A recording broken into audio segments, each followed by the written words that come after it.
Welcome to QK news. ముందుగా headlines చూద్దాం. Visakha steel plant లో భద్రతకు ప్రాధాన్యత ఇవ్వాలన్న పవన్. ప్రమాదంపై పారదర్శక విచారణ జరగాలని డిప్యూటీ సీఎం సూచన. కార్మికుల సంక్షేమంపై ప్రభుత్వ ప్రధాన లక్ష్యమన్న పవన్. భవిష్యత్తులో ప్రమాదాలు నివారించేందుకు కఠిన చర్యలపై దృష్టి. జనసాంద్రత ప్రాంతాలకు డ్రైనేజీ పనుల్లో ప్రాధాన్యం ఇవ్వాలన్న మంత్రి నారాయణ. ప్రజల అవసరాల ఆధారంగానే మౌలిక వసతుల పనులు చేపట్టాలని సూచన.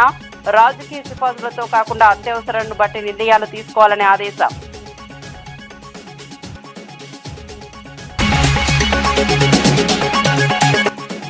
బాల్కసుమన్ అరెస్టుపై కాంగ్రెస్ ను నిలదీసిన బీఆర్ఎస్. అవినీతి బయటపెట్టినందుకే కేసులంటూ ఆరోపణలు. ప్రతిపక్షాల గొంతు నొక్కే ప్రయత్నాలు జరుగుతున్నాయన్న విమర్శ. బాల్కసుమన్ కు న్యాయం జరిగే వరకు పోరాటం కొనసాగుతుందన్న బీఆర్ఎస్.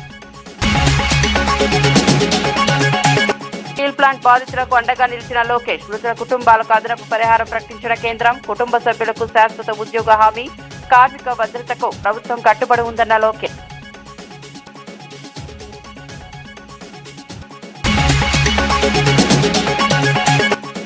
పెట్రోల్ డీజిల్ ధరల పెంపుపై ఒంగోలులో వామపక్షాల రాస్తారోకో. ఇంధన ధరల పెంపుతో సామాన్య ప్రజలపై తీవ్ర భారం. నిరసనకు దిగిన నాయకులను అదుపులోకి తీసుకున్న పోలీసులు.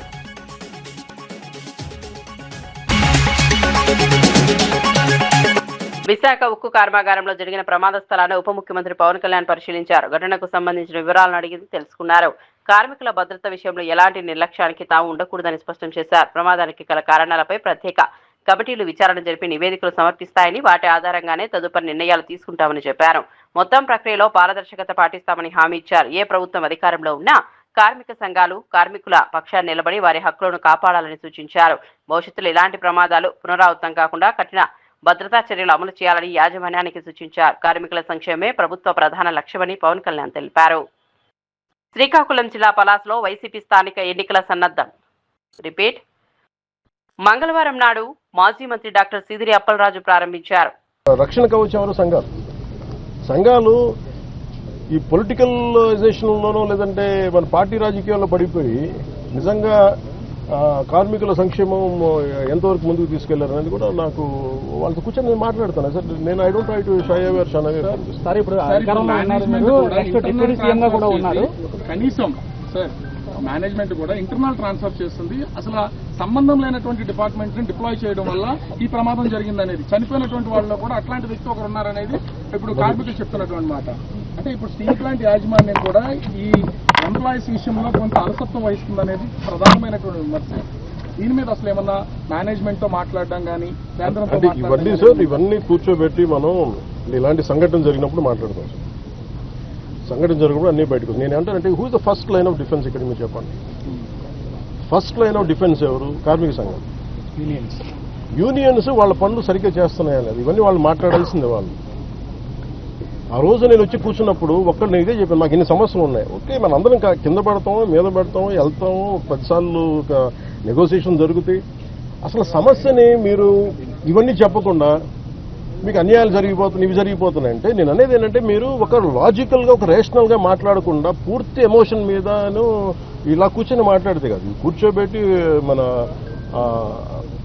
లాగ్ బుక్స్ తీసుకోవాలి, ఏమేం జరిగినాయి, నిజంగా మీరు చెప్పినట్టుగా అడ్మినిస్ట్రేటివ్ జాబ్ని పెంచి స్కిల్డ్ లేబర్ని లేకుండా చేస్తారు. ఇవన్నీ ఏంటంటే మనం ఆఫ్ ద హ్యాండ్ ఇలాగా మనం కూర్చొని ఇది మీడియా ట్రయల్ కాదు, లేదంటే సోషల్ మీడియా ట్రయల్ కాదు. It should be a very deep investigative approach with committee of experts has to happen. దీనికి పొలిటికల్ విల్ ఉండాలి. దీనికంటే మేము పొలిటికల్ నేను ఈ రోజుకి చెప్తాం కదా, ఇండివిజువల్గా మేము యాజ్ జనసేన పార్టీ ఈరోజు మేము ప్రభుత్వంలో భాగస్వామ్యం అయినా కానీ మేము ఎక్కడ దీన్ని షన్ చేయట్లేదు. More than willing to understand. More than మేము పదే చెప్పాం కేంద్ర ప్రభుత్వానికి, ఏది అధికారంలో లేనప్పుడు చెప్పాం, ఇది మీరు దయచేసి దీన్ని ఇది ఒక హార్డ్ కోర్ మేము త్యాగాలతో వచ్చింది, మీరు దయచేసి దీన్ని చూడండి అంటే మేము దాన్ని స్ఫూర్తిని వాళ్ళు గౌరవించారు. ఈరోజు ఉంది అంటే ప్రైవేటీకరణ కాకుండా ఉండాలంటే. కాబట్టి దీన్ని కాపాడుకోవాల్సింది కూడా ఒక నిజంగా అన్డ్యూ డిమాండ్స్ ఏమైనా ఉన్నాయా, జెన్యున్ డిమాండ్స్ ఉన్నాయా, ఇవన్నీ కూడా చాలా నిబద్ధతతో కూర్చొని చేయాలి. చాలా కన్సల్టేషన్స్, చాలా డెలిబరేషన్స్ జరగాలి దీనికి. అందుకని నాకు స్టీల్ ప్లాంట్ చాలా అద్భుతంగా ఉండాలి, ఇలాంటి ప్రమాదాలు జరగకూడదు అనేది మా అందరి ఆశ. డ్రైనేజీ మురుగునీటి వ్యవస్థల నిర్మాణంలో జనసాంద్రత ఎక్కువగా ఉన్న ప్రాంతాలకు అత్యంత ప్రాధాన్యం ఇవ్వాలని మంత్రి నారాయణ మున్సిపల్ కమిషనర్లకు సూచించారు. విజయవాడలో నిర్వహించిన మున్సిపల్ కమిషన్ల సదస్సులో పాల్గొన్న ఆయన పలు అంశాలపై మార్గనిర్దేశం చేశారు. ప్రజలకు ఎక్కడ అత్యవసరంగా ఈ సదుపాయాలు అవసరమో అక్కడే పనులు చేపట్టాలని, రాజకీయ నాయకుల సిఫారసుల ఆధారంగా నిర్ణయాలు తీసుకోవద్దని స్పష్టం చేశారు. పట్టణ ప్రాంతాల్లో మౌలిక వసతుల కల్పనలో ప్రజల అవసరాలే ప్రమాణంగా ఉండాలని చెప్పారు. అలాగే అర్బన్ ఛాలెంజింగ్ ఫండ్ సమర్థవంతంగా వినియోగించే విధానాలపై కూడా కమిషన్లకు సూచనలు చేశారు. పట్టణాభివృద్ధి పనులు పారదర్శకంగా ప్రజలకు ఉపయోగపడేలా ఉండాలని మంత్రి నారాయణ అన్నారు. యాన్యుటీ మోడల్లో ముందుకు పోతున్నాం. ఫైనాన్స్ వాళ్ళు యాక్సెప్ట్ చేశారు. యాన్యుటీకి ముందుకు వస్తారు. వాళ్ళు 40% మనం ఇస్తాం, 60% వాళ్ళు పెట్టుకునేటట్టుగా 10 years రీపేమెంట్. ఆ 40%కి LRS, BPS లో 600 crores వచ్చింది. బట్ స్టిల్ అన్ని ఫైల్స్ క్లియర్ చేస్తే we're expecting around 1,500 crores. UCF మొత్తం 4 lakhs crores పెట్టింది గవర్నమెంట్, సెంట్రల్ గవర్నమెంట్. వాళ్ళు పాపులేషన్ రేషియోలో ఇస్తే మన స్టేట్ కి 3,600 కోట్లు యాక్చువల్ గా ఇస్తున్నారు. మన షేరు 10,800 కోట్లు ఉండాలి, 10,800 crores. ఈ 10,800 బ్యాంక్స్ కానీ ఇలా హట్కో కానీ వాటి ద్వారా రైట్ చేసుకోవచ్చు. రైట్ చేసుకోవాలంటే మున్సిపాలిటీస్ కెపాసిటీ ఉండాలి. రీపేమెంట్ 72 మున్సిపాలిటీస్కి వచ్చింది ఆ కెపాసిటీ క్యాలిక్యులేట్ చేస్తే. అన్నెసరీగా ఉన్న వాటిలన్నింటి పగలగొట్టి కొత్తగా చేయొద్దు. ఎందుకంటే నేను కూడా ఎమ్మెల్యేనే. నాయకులు అది పెట్టేయండి, ఇది పెట్టేయండి, పెట్టేయమంటారు. అది సహజం. ఆ పెద్ద పెద్ద డ్రైన్స్ అడుగుతారు. అది చేస్తాం, చేయమంటారా. ఫస్ట్ పాపులేషన్ ఎక్కడైతే ఉండారో అక్కడ ఉండే డ్రైన్స్, కచ్చా డ్రైన్స్ ని ఇన్నిసార్లు ఎందుకు చెప్తున్నానంటే నేను నెల్లూరులో చూస్తున్నా. విశాఖపట్నం రైల్వే జోన్ సాధనలో భారతీయ జనతా పార్టీ కీలక పాత్ర పోషించిందని బీజేపీ నేత మాజీ ఎమ్మెల్యే పీవీఎన్ మాధవ్ తెలిపారు. కేంద్ర ప్రభుత్వం ప్రకటించిన విశాఖ రైల్వే జోన్ కోసం బీజేపీ ఎన్నో ఏళ్లుగా నిరంతరం పోరాటం చేసిందని చెప్పారు. తాను యువమోర్చా నాయకుడిగా ఉన్నప్పటి నుంచే రైల్వే జోన్ అంశాన్ని కేంద్రం దృష్టికి తీసుకెళ్లినట్లు గుర్తు చేశారు. ఆంధ్రప్రదేశ్ కు రావాల్సిన నిధులు, పోలవరం ప్రాజెక్టు, రైల్వే జోన్ సహా 100కు పైగా ప్రాజెక్టు సాధన కోసం అప్పటి యూపీఏ ప్రభుత్వంపై కూడా బీజేపీ తీవ్ర ఒత్తిడిని తీసుకొచ్చిందన్నారు. రాష్ట్ర అభివృద్ధికి అవసరమైన మౌలిక వస్తువుల కోసం పార్టీ నిరంతరం కృషి చేస్తోందని మాధవ్ వివరించారు.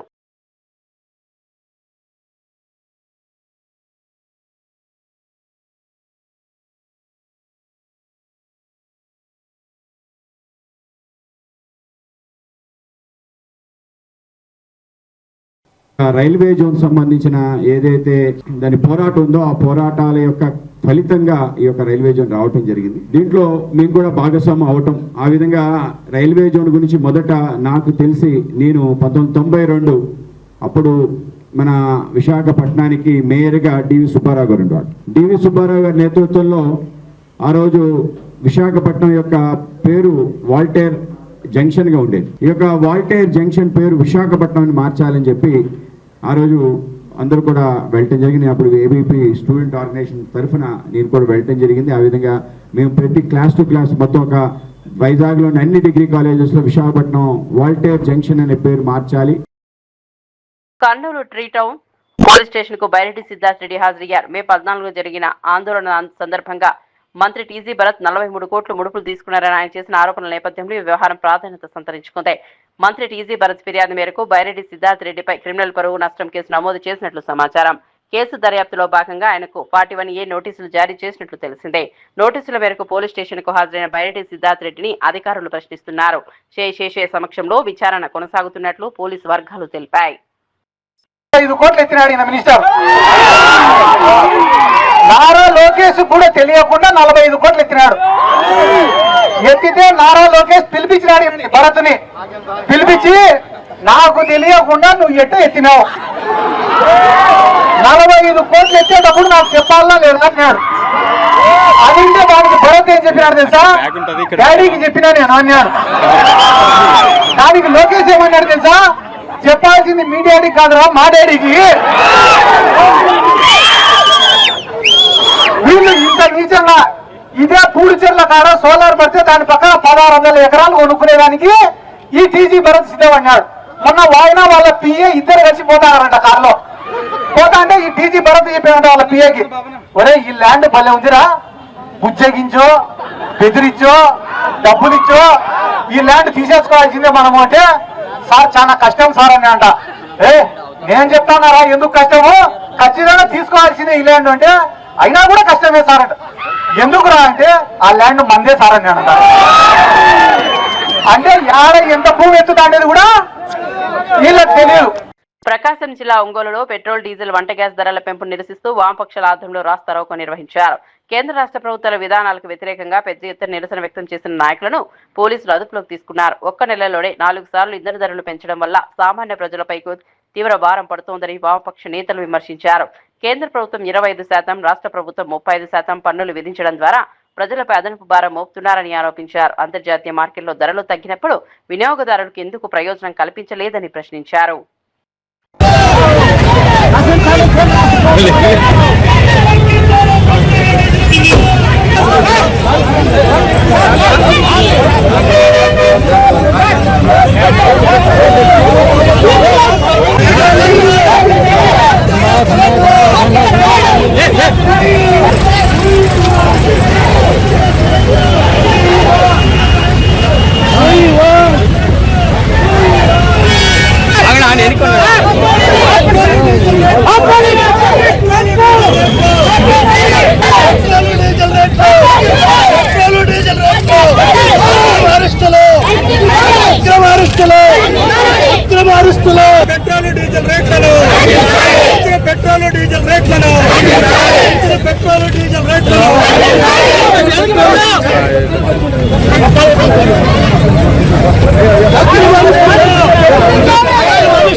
ఒక నెలలో 4 సార్లు పెట్రోలు డీజిల్ మీద భారాలు వేసి మొత్తం ప్రజల మీద తీవ్రమైనటువంటి ప్రభావం కలిగించే విధంగా ఈ ప్రభుత్వం నిర్ణయం తీసుకుంది. ఈరోజు పెట్రోలు డీజిల్ పెరుగుదలతోటి, గ్యాసు పెరుగుదలతోటి ఈరోజు మొత్తం దేశ ఆర్థిక వ్యవస్థ మీదే తీవ్రమైనటువంటి ప్రభావం పడింది. నిత్యావసర వస్తువులు ధరలన్నీ పెరిగినాయి. చిన్న పరిశ్రమలన్నీ మూతపడుతున్నాయి. ఇవాళ ఎరువుల ఫ్యాక్టరీలన్నీ కూడా మూతపడి వ్యవసాయం కూడా ప్రశ్నార్థకంగా మారేటువంటి పరిస్థితి ఏర్పడింది. వాస్తవంగా ఈరోజు కేంద్ర ప్రభుత్వం ఎందుకు పెట్రోల్ డీజిల్ ధరలు పెంచామంటే కుంటి సాకులు చెప్తా ఉంది, యుద్ధం అని కారణమని చెప్తా ఉంది. వాస్తవంగా యుద్ధం కారణంగా ఈ ధరలు పెరగడం లేదు. కేంద్ర ప్రభుత్వం తీసుకున్నటువంటి దివాళాకోరు విధానాల వల్ల మాత్రమే ఈ ధరలు పెరుగుతున్నాయి.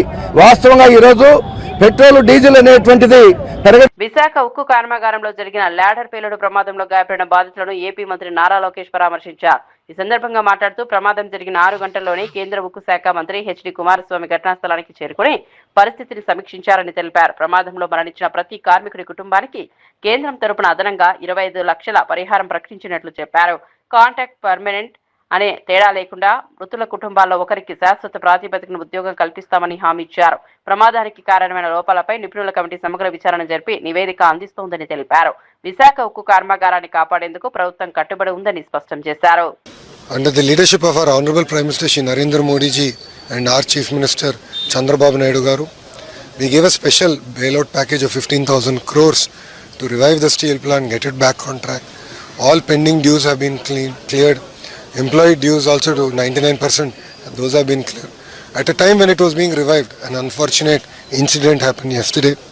We are yet to understand why it happened, because normally an industrial accident happens when humans are involved and when they have committed any mistake. In this case, it was something that spilled from the top and in a very quick manner.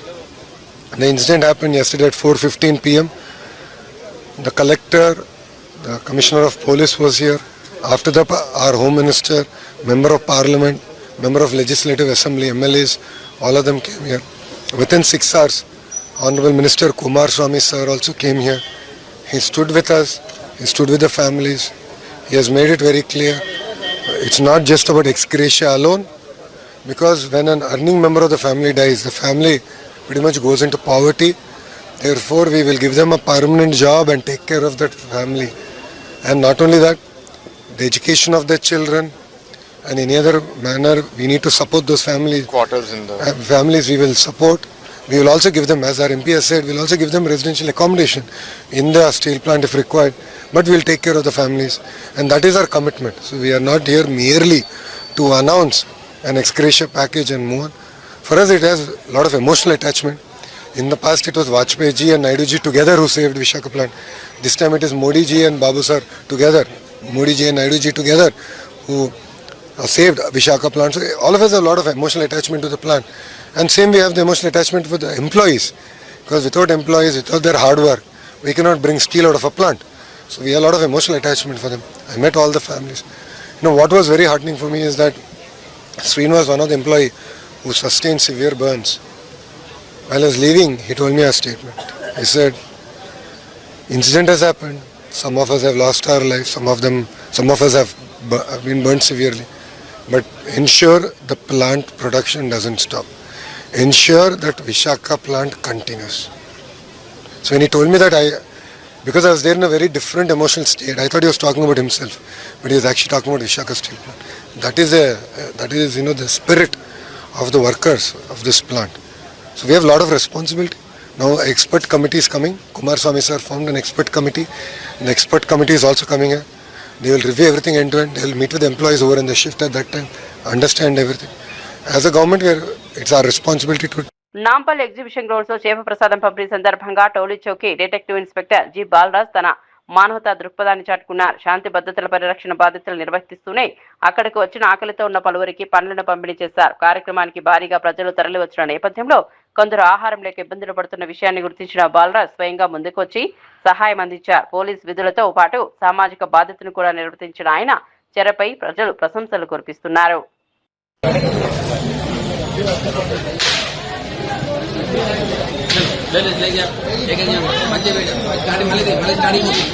Singareni బొగ్గు గనుల్లో జరుగుతున్న అక్రమాలు దోపిడీని బయటపెట్టినందుకే BRS నాయకులు సుమన్పై అక్రమ కేసులు నమోదు చేసి జైలుకు పంపారని ఆ పార్టీ నేతలు ఆరోపించారు.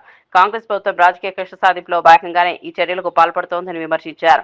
బహిరంగ సభల్లో అసభ్య పదజాలం ఉపయోగిస్తున్న ముఖ్యమంత్రి రేవంత్ రెడ్డి కాంగ్రెస్ ఎమ్మెల్యేలపై కూడా అదే విధంగా కేసులు నమోదు చేసి చర్యలు తీసుకోవాలని డిమాండ్ చేశారు. ప్రస్తుతం తెలంగాణలో భారత రాజ్యాంగం అమలు కావడం లేదని, కేవలం రేవంత్ రెడ్డి ఫ్యాసిస్ట్ రాజ్యాంగమే నడుస్తుందని తీవ్ర వ్యాఖ్యలు చేశారు. రౌడీ భాష, క్రిమినల్ భాష, తొక్కుతా అంటే క్రిమినల్ భాష, రాళ్లతో కొట్టండి అని చెప్పని కార్యకర్తలను ప్రేరేపిస్తే అది క్రిమినల్ భాష. ఏది పడితే అది, ఎవరిని పడితే అది ముఖ్యమంత్రి కుర్చీలో కూర్చొని ఏది మాట్లాడినా అదేమో ప్రామాణికమైన భాష. సింగరేణి కాలనీస్ లో వేల కోట్ల కుంభకోణాలు జరుగుతున్నాయి. అక్కడ ఉన్నటువంటి కార్మికులకు అనేక రకాలైన కష్టాలు నష్టాలు ఉన్నాయని చెప్పని సింగరేణి కాలనీస్ ను కాపాడుకోవాలన్న ఉద్దేశంతో తను ఒక మాట అంటే అది మొత్తం నేరమైనట్టుగా తను జైల్లో పెట్టినారు. తెలంగాణ సమాజం ఆలోచించుకోవాల్సిన అవసరం ఉంది. ఒకవేళ సుమన్ గారు మాట్లాడింది తప్పే అయినట్టయితే రేవంత్ రెడ్డి మాట్లాడింది ఎందుకు తప్పు కాదు, ఆయన పైన ఎందుకు ఎఫ్ఐఆర్ చేయరు? ఇదే మేమే అనేక సందర్భాలలో జూబ్లీ హిల్స్ పోలీస్ స్టేషన్ లో, ఫిలిం నగర్ పోలీస్ స్టేషన్ లో, పంజగుట్ట పోలీస్ స్టేషన్ లో, బంజారా హిల్స్ పోలీస్ స్టేషన్ లో, ఇదే హైదరాబాద్ పరిధిలో ఉన్న అనేక పోలీస్ స్టేషన్లలో రేవంత్ రెడ్డి తండ్రి వయసు ఉన్నటువంటి ఒక కేసీఆర్ గారిని చంపండి, కొట్టండి, ఉరిదీయండి, రాళ్లతో కొట్టండి అని చెప్పని ఇష్టం వచ్చినట్టు మాట్లాడినప్పుడు ఇది అప్రజాస్వామికము, అనైతికము, ఇది చట్టానికి విరుద్ధము అని చెప్పని మేము కేసులు పెడితే కనీసం ఎఫ్ఐఆర్లు చేయలేదు ఈ పోలీస్. ఇవాళ రేవంత్ రెడ్డిని ఆదర్శంగా తీసుకొని మాట్లాడుతున్నటువంటి ఒక ఆయన పేరేం పేరు అనిదురు రెడ్డి గాని, లేకపోతే జగ్గారెడ్డి గారు గాని, మైనంపల్లి హనుమంతరావు గారు గాని, ఇంకా చాలా మంది రేవంత్ రెడ్డి ఆదర్శ పురుషుడు అన్నట్టుగా ఇష్టం వచ్చినట్లుగా బూతులు మాట్లాడుతూ బెదిరింపులకు ఫత్వాలు జారీ చేస్తేనేమో వాళ్ల పైన కేసులు లేవు. ఒక దళిత బిడ్డ, ఒక విద్యార్థి నాయకుడు తెలంగాణలో విద్యారంగంపై రాష్ట్ర ప్రభుత్వ వైఖరిని బీఆర్ఎస్ నాయకులు తీవ్రంగా తప్పుబట్టారు. ముఖ్యమంత్రి రేవంత్ రెడ్డి విద్యాశాఖ మంత్రిగా కూడా బాధ్యతలు నిర్వహిస్తున్నప్పటికీ పేద మధ్యతరగతి పిల్లల విద్యా హక్కులను కాలరాస్తున్నారని ఆరోపించారు. ప్రభుత్వ పాఠశాలను మూసివేస్తూ కార్పొరేట్, ప్రైవేటు విద్యాసంస్థలకు ప్రాధాన్యం కల్పిస్తున్నారని విమర్శించారు. ప్రభుత్వ విద్యను బలోపేతం చేయాల్సిన సమయంలో ప్రభుత్వ పాఠశాలల సంఖ్య తగ్గడం ఆందోళన కలిగించే విషయమన్నారు. గ్రామీణ ప్రాంతాల్లో విద్యార్థులకు అందుబాటులో ఉన్న అవకాశాలు తగ్గిపోతున్నాయని చెప్పారు. ప్రభుత్వ విద్యను పరిరక్షిస్తూ పాఠశాలల అభివృద్ధికి ప్రత్యేక చర్యలు చేపట్టాలని బీఆర్ఎస్ నాయకులు డిమాండ్ చేశారు. బాధ్యత విద్యను అందరికి చేరువ చేయటము మీకు ఆర్టీఈలో చాలా క్లియర్ గా ఉంటది. చాలా క్లియర్ గా రైట్ టు ఎడ్యుకేషన్ యాక్ట్ లో చెప్తారు ఏంటంటే విద్యను కల్పించాలా. ఎక్కడ కూడా ఎలిమెంటరీ ఎడ్యుకేషన్ కంప్లీట్ అయ్యే వరకు కూడా ఖర్చులతో సంబంధం లేకుండా మీరు దాన్ని నిర్వహించాలని చెప్తారు. అదేం లేకుండా గతంలో ఏకోపాధ్యాయ పాఠశాలలు ఎక్కడన్నా కొన్ని రేషనలైజ్ చేస్తే కూడా ఏకోపాధ్యాయ పాఠశాలలు తీసేస్తారా? అట్లెట్లా చేస్తారని మాట్లాడిన రేవంత్ రెడ్డి ఇవాళ ప్రభుత్వంలోకి రాగానే ఆయనే విద్యామంత్రిగా ఉండి తండాలల్లా గ్రామాలల్లో గూడాలల్లో స్కూల్ ఉంటాం అనేది ఓల్డ్ ఫ్యాషన్ అట. అది ఓల్డ్ ఫ్యాషన్ కాదు మిత్రమా, అది అవుట్డేటెడ్ ఫ్యాషన్ కాదు మిత్రమా. మీ ఆలోచనలు అవుట్డేటెడ్గా ఉన్నాయి. మీకు విద్యా వ్యవస్థ మీద కనీస అవగాహన లేదు, సమాజం పట్ల బాధ్యత లేదనే విషయాన్ని ఈ ప్రకటనలు మాకు గుర్తు చేస్తూ ఉన్నాయి. నేను అడుగుతా ఉన్నాను, ఎవరిని సంప్రదించారు? రాష్ట్రంలో 26,065 పాఠశాలలు ప్రభుత్వమే ఉన్నాయి, కొన్ని ఎయిడెడ్ స్కూల్స్ ఉన్నాయి, దాంట్లో భాగంగా కొన్ని 4,500 హై స్కూల్స్ ఉన్నాయి, ఉపాధ్యాయ సంఘాలు ఉన్నాయి, నిపుణులు ఉన్నారు, విద్యారంగంలో దగ్గరగా పనిచేసే వ్యక్తులు ఉన్నారు. ఎవరన్నా చర్చించినరా మీరు బెంగళూరులో మాట్లాడే మాటల ముందు? నోటికి ఎంత వస్తుందంత మాట్లాడి అబాస్పాలు కావడం తప్పితే దీంట్లో మరో విషయం ఉందన్నటువంటి విషయాన్ని నేను వారిని ప్రశ్నిస్తా ఉన్నాను. చట్టం తెలుసా? ఎక్కడైతే మనకు గ్రామం ఉంటుందో, విద్యార్థులు ఉంటారో ఆ ఏరియాకు 1 కిలోమీటర్ లోపులో ప్రాథమిక పాఠశాల ఉండాలి. 3 కిలోమీటర్ల లోపులో మనం అప్పర్ ప్రైమరీ స్కూల్ అంటాం కదా, ప్రాథమికోన్నత పాఠశాల ఉండాలి. 5 కిలోమీటర్ల లోపులో ఉన్నత పాఠశాల ఉండాలి, మనం హై స్కూల్ అంటాం కదా, ఆ హై స్కూల్ ఉండాలి. ఎట్లా రేషనలైజ్ చేస్తావు? ఇది రేషనలైజ్ చేయడం అంటే సంఖ్య తగ్గించడం కాదనే విషయాన్ని ముఖ్యమంత్రి గారు గమనించాలి. దాని అర్థం గమనించండి. ఒకవేళ స్టూడెంట్ కేంద్ర మంత్రి కిషన్ రెడ్డి తెలంగాణ అభివృద్ధిని అడ్డుకుంటున్నారని TPCC general secretary Chenagani Dayakar ఆరోపించారు. ముఖ్యమంత్రి రేవంత్ రెడ్డిపై కక్ష సాధింపు ధోరణితో వ్యవహరిస్తూ రాష్ట్ర ప్రయోజనాలను దెబ్బతీస్తున్నారని మండిపడ్డారు. RRR ప్రాజెక్టు, మెట్రో విస్తరణ, వడ్ల కొనుగోలు వంటి అంశాలపై కేంద్ర ప్రభుత్వం నిర్లక్ష్యంగా వ్యవహరిస్తోందని విమర్శించారు.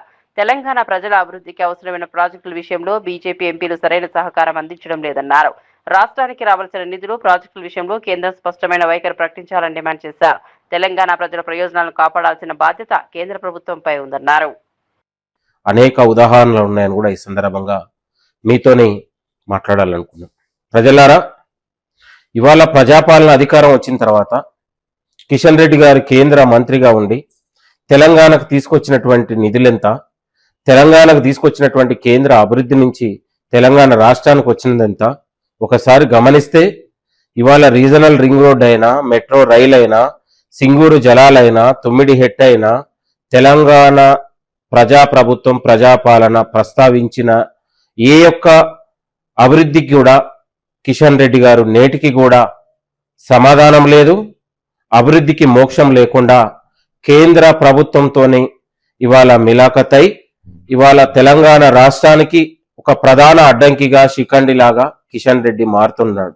కారణం ఏదంటే, గత 10 ఏళ్ల నుంచి కేసీఆర్ ప్రభుత్వంతోని ఆర్థిక రాజకీయ సంబంధాలతోని అంటిపెట్టుకొని ఇవాళ అధికారం పోయిన తర్వాత కూడా ఇవాళ బీఆర్ఎస్ పార్టీకి వకాలత్గా మారి ఇవాళ కేసీఆర్ తో రాజకీయ ఆర్థిక సంబంధాల భాగంలోనే ఈరోజు ప్రజాప్రభుత్వం పైన, ప్రజాపాలన పైన కక్ష సాధింపు చర్యలకు పాల్పడతా ఉన్నారు.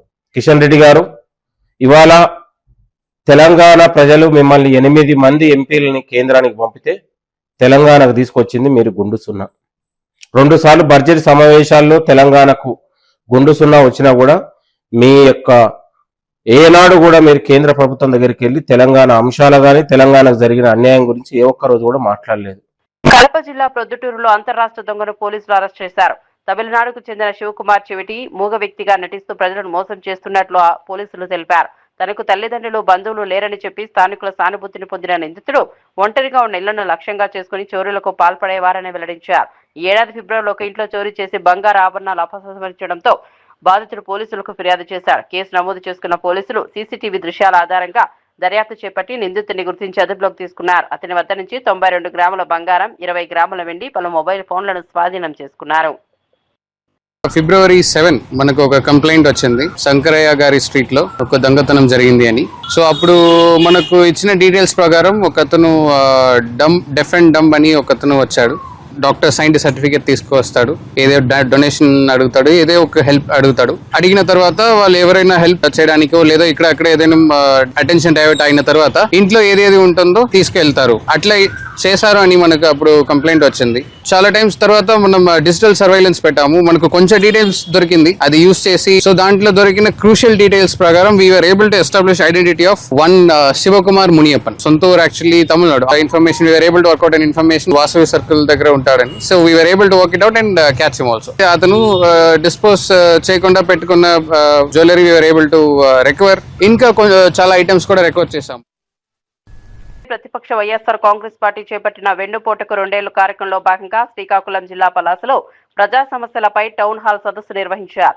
మాజీ మంత్రి డాక్టర్ సీదిరి అప్పలరాజు ఆధ్వర్యంలో జరిగిన ఈ కార్యక్రమానికి పలాస నియోజకవర్గానికి చెందిన ప్రముఖులు, వివిధ వర్గాల నాయకులు, ప్రజలు పెద్ద సంఖ్యలో హాజరయ్యారు. ప్రత్యేకంగా ఏర్పాటు చేసిన ముఖాముఖి కార్యక్రమంలో పాల్గొన్న వారు స్థానిక సమస్యలు, అభివృద్ధి పనులు, ప్రజలకు ఎదురవుతున్న ఇబ్బందులపై తమ అభిప్రాయాలను వెల్లడించారు.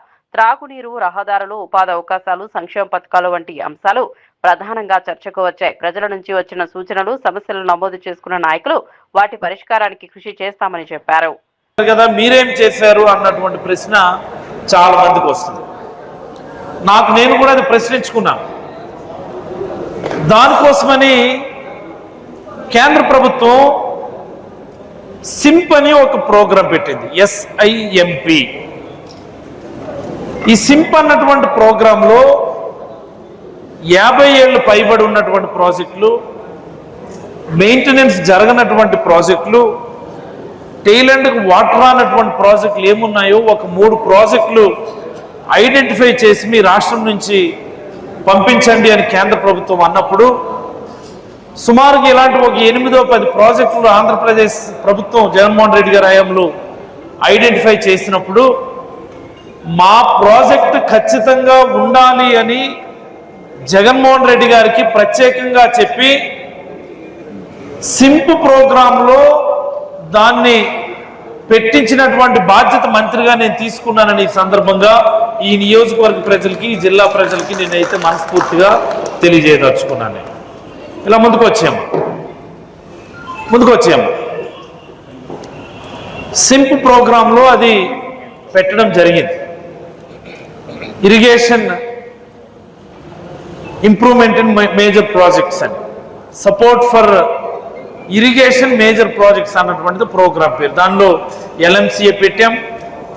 Today or tomorrow at some point of time LMCA modernisation సుమారుగా 700 కోట్ల పైబడి నిధులతో ఖచ్చితంగా జరుగుతుంది. రెండో విషయం, ఇప్పుడున్నటువంటి ఎగ్జిస్టింగ్ సిస్టంలో గొట్ట బ్యారేజ్ నుంచి రిలీజ్ చేస్తే వాటరు మన వరకు రావడం లేదు. మన వరకు వాటర్ రావాలి అంటే నిరంతరం అక్కడ వాటర్ స్టోరేజ్ ఉండాలి. హిరమండలం రిజర్వాయర్. మరిన్ని అప్డేట్స్ కోసం చూస్తూనే ఉండండి